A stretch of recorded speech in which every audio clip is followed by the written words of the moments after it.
Look, Kay, you sold your soul once to try to get Miguel, and you went through hell. You try backstabbing Sherry again, you just might end up staying there. Would you relax, Simone? All I'm gonna do is make sure Miguel is alone in his tent tonight. This is exactly what I'm talking about. It's not backstabbing. All I want is just to finally make love to Miguel.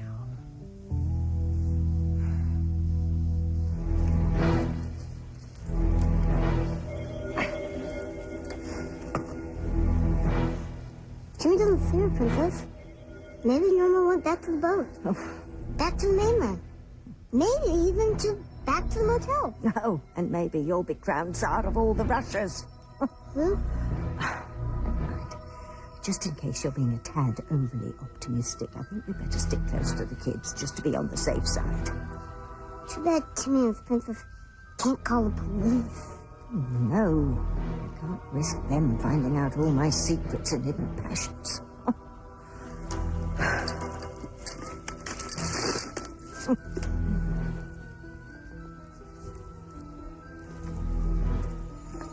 What's that? Just a book I picked up. Maybe you'll let me look at it sometime?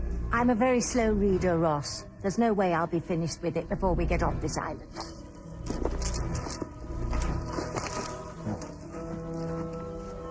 If we get off the island.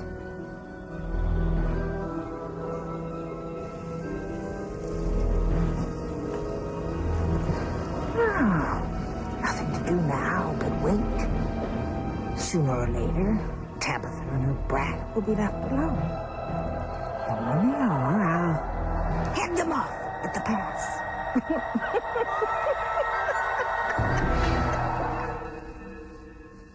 I hate to be a burden, dears. You're not, Tabitha.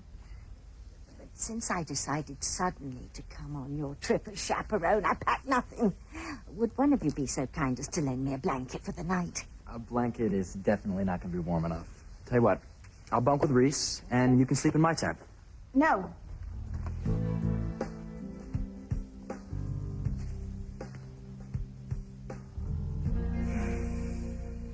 I could stay like this all night. Maybe for the rest of our trip. Yeah? The rest of our lives. You sure nothing could get you to leave this room? I don't know. What'd you have in mind? Well, it's a warm night. Take a walk on the beach. Okay. How about a dip in the ocean? What do you say we build a fire by a sand dune?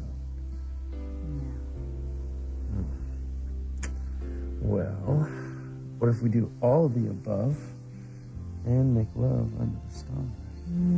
Deal.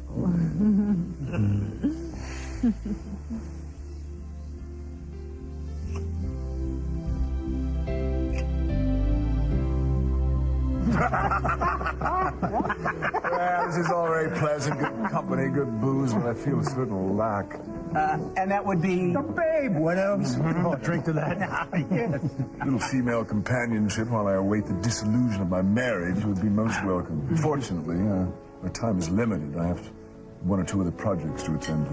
Oh, yeah, but I have never known you to let business stand in the way of pleasure, Julian. Well, true. I've always been a firm believer in multitasking. I'll drink to that. The problem is my little black book, a bit out of date. Here it is. Yes. You wouldn't have the number of a luscious Latina with long brown hair, dark flashing eyes, and a body built to mumble all night, would you?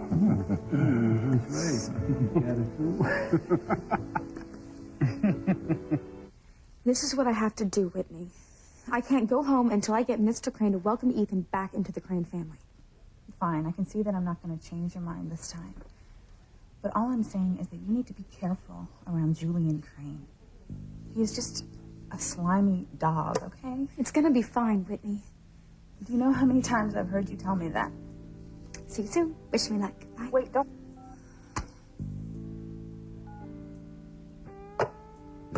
Did I hear right? Is Teresa in Bermuda? And she's about to make the biggest mistake of her life.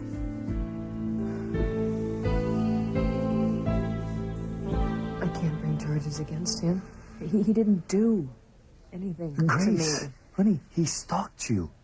He broke into Tabitha's house and scared you half to death, and then carried you back to his room at the bed and breakfast. Now, those are grounds for an arrest. And I'm still really upset about everything that happened, but... Sam, I'm afraid that we really have to look at this from David's point of view. I already have.